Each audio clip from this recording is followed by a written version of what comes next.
पुण्यातील जे काही नवीन बांधलेले फ्लायओव्हर्स आहेत ते आता लवकरच सेफ्टी ऑडिटच्या माध्यमातून अजून सुरक्षित होणार आहेत अशी माहिती आपल्याला मिळते।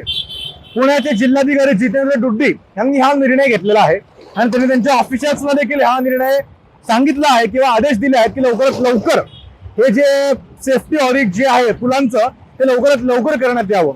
जर आपण बारकाईने विचार केला जाऊ, पुण्यातले नवीन जे फ्लायओव्हर बांधलेले आहेत त्याच्यामध्ये बऱ्याचशा ठिकाणी ब्लॅक स्पॉट आहेत, बरेच काच खळगे आहेत आणि बऱ्याचशा त्रुट्या देखील आहेत।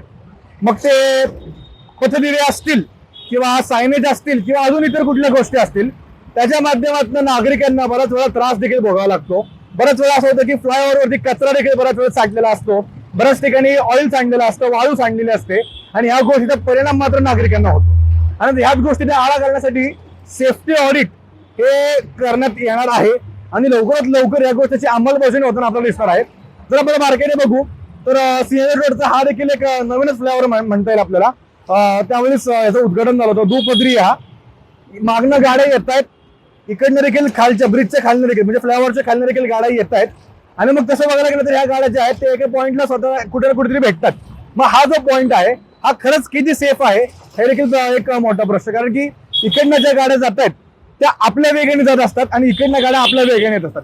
मग पॉईंट ऑफ कोलिजन जो आहे तो देखील धोकादायक ठरू शकतो आणि त्याच ठिकाणी बरेचसे जे ऑरेंज कलरचे जे लावलेले असतात बॅरिगेट्स, छोटेसे त्याला बॅरिगेट्स नाही म्हणतात, छोटेसे पोस्ट लावले असतात ते देखील बऱ्याचशा ठिकाणी तुटलेले असतात किंवा कधी कधी जे असतात ते येल्लो कलरचे बॅरिगेट्स असे मध्ये लावलेले असतात, ते कधी कधी हल्लेले असतात। त्याच्यामुळे मग काय होतं, एक सेफ्टीचा प्रश्न निर्माण होतो।